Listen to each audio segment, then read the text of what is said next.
Hi guys! Maganda rin gabi. Welcome back po dito sa Gandara Soya Channel for Showbiz Update. Andito na naman nga po akong muli nagbabalik. Ang nagmamaganda ninyong kachismasang Kimpaw, wala na nga pong iba. Ang lokaret na si Gandara SRU upang magatid sa inyo ng latest update and fresh happenings patungkol kina Kim Chiu and Paolo Avellino. And para nga po sa gabing ito ang tatalakayin natin at pag-uusapan ay may kinalaman nga po dito sa 3 projects na tinanggihan nga po ni Paula Avellino sapagkat ang gusto nga po niya ay si Chinita Princess. Walang iba kundi ang nag-iisa natin pong queen na si Kim Chiu. Pero bago po ang lahat ng yan, sa mga hindi pa nakaka-subscribe sa ating channel, maaari lamang napindutin po ninyo yung subscribe button natin at notification bell na rin sa baba upang kayo po yung maging updated at ma-notify tuwing may bago tayong chika at balita hinggil sa Kim Pao. Basta mga balita na may kinalaman po kina Kim Chiu and Paolo Avellino, sagot na nga po natin yan. And unahin na nga nating pag-usapan ng tungkol na dito sa mga larawan na iflinex ni Chinita Princess mga Kim Pao. Ayan, grabe nga yung improvement sa relasyon nila Kim and Paolo. Ito na ba yung sinasabi ni Kim na installment mga Kim Pao? At andito na tayo sa point na wala na pong makakapigil pa sa kanilang dalawa. Grabe nga mga kakimpaw, itong tapang na meron sila Kim and Paolo. I mean, dapat lang naman talaga na wala silang dapat katakutan, mga kakimpaw, kasi wala naman silang tinatapakang ibang tao. Pero kasi alam natin kung kaano ka-private silang dalawa. Hindi sila secret, pero hindi sila usually ganito kasi na talagang may flex kung flex ika nga. Sabi dito, 2 frames, ayan, ni 2 MTN. Grabe, itong pinag-uusapan sa social media, lalo na yung mga lapag na ayuda ni Chinita Princess. Nung papunta pa lang nga po sila ng Canada, sa Edmonton. So, ito nga, sabi dito, mga usapan sa X, 2 frames giving husband and wife vibes. I can relate to this when we travel. I walk around the airport during layovers and take photos. Ayan, while hubby is busy with the kid and luggage. Hashtag Kim Pao, hashtag Kim Chiu Paula Avellino, hashtag Love Kim Pao World Tour. Totoo, tingnan nyo naman kasi yung si Papi. Tamang bantay na lang po ng gamit habang si Kimi ay tamang picture-picture at sinusulit yung view at bago po sila umalis, 'di ba mga kakimpaw? May souvenir nga naman. Anyway, ayan, sabi naman po dito, ayan ang isa pang kakipin natin. Nonchalant Ninja Boy versus OA Kimi. Ganito sila magbigay ng ayuda. happy na naman ang Kim Paulansya. Ayan, ganyan sila magbigay ng ayuda mga kakipi. Sa true yan. Dinadaan tayo sa papaganito. Pero ang linaw ang linaw ng ibig sabihin mga kakimpaw. Samantala, sabi naman nga dito, flex kung flex. That's her IG post though. Congratulations, Kim Pao. Ayan, ganyan lang talaga dapat.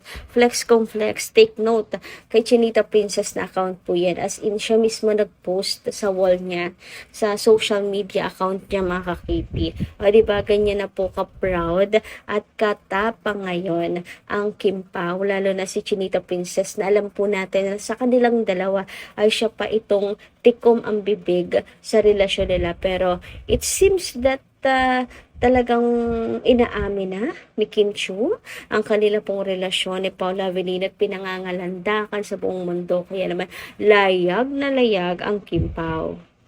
Samantala, sabi naman dito, what is the meaning of this? Always with special pics sa IG post ng Prinsesa Chinita, ang Paula Avellino lately. Kim Pao, is it together forever talaga? Uy, ang ganda nun, together forever talaga. Uy, yung apelyido ni Kim and pangalan ni Pao, andon. Huy, together forever.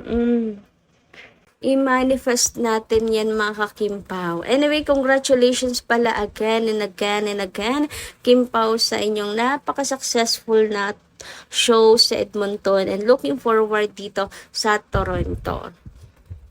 Anyway, pag-usapan naman nga natin itong post kung saan dahil sa trending at mainit na pinag-uusapan si Paula Avellino and Kim Chiu ngayon, ito nga po at may bagong post tayo nakita tungkol sa mga projects na tinanggihan ni Paula Avellino at give up para po kay Chinita Princess. Huy, talagang dahil kay Kim.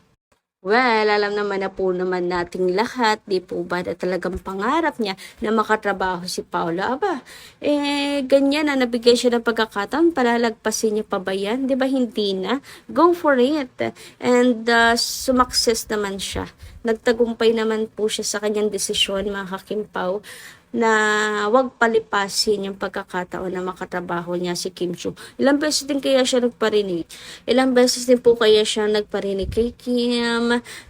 Sa kanya nga rin, siya nga pong original na tumawag ng Kim Pao. Siya nga original na bumuo ng tambalang Kim Pao. Lagi na niyang pinopost yan sa kanyang social media. Year 2015 pa lang, may pa-hashtag Kim Pao na siya, di ba?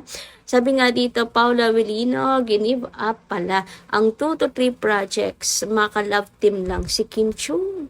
Ganon siya katagal naghintay para lang makatrabaho ang isang Kim Chiu, sabi ni Jing Yumol sa True.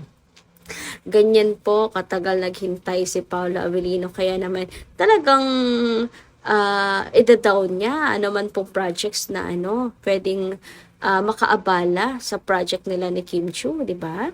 Anyway, sabi naman dito ng isang commentor, ayan, I'm not sure if he is really serious with Chinita Princess.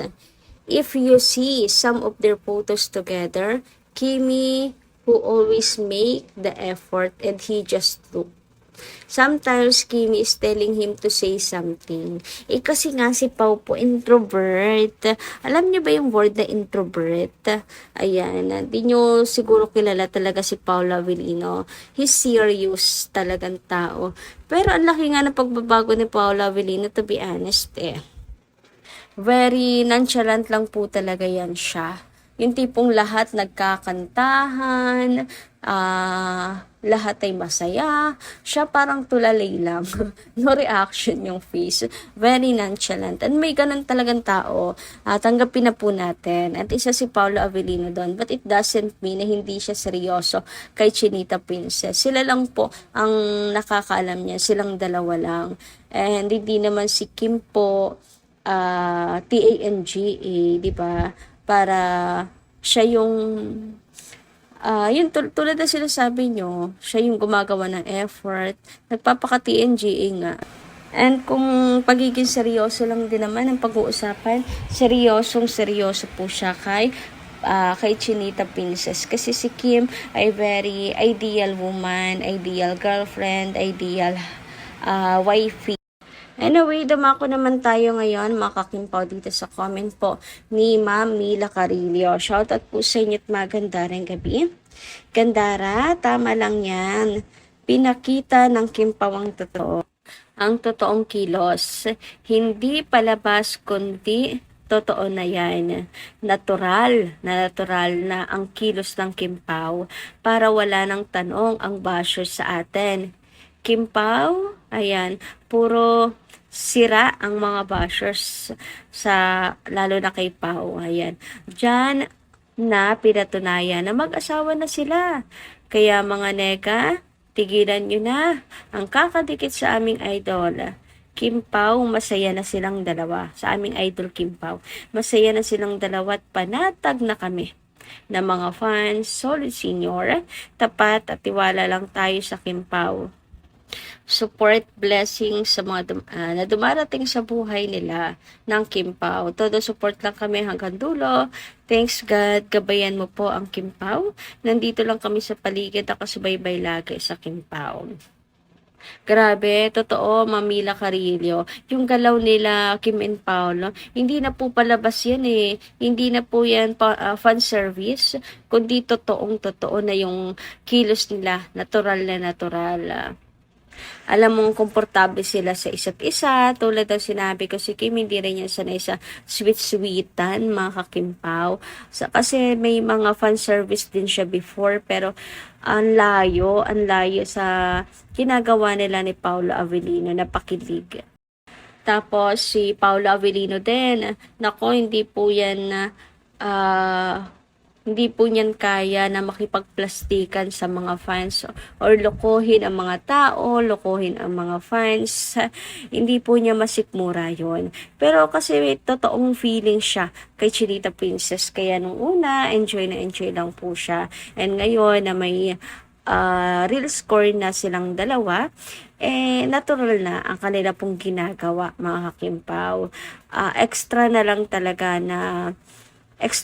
talaga yon na gustong-gusto rin ng Kimpaw yung mga pakilig nilang dalawa.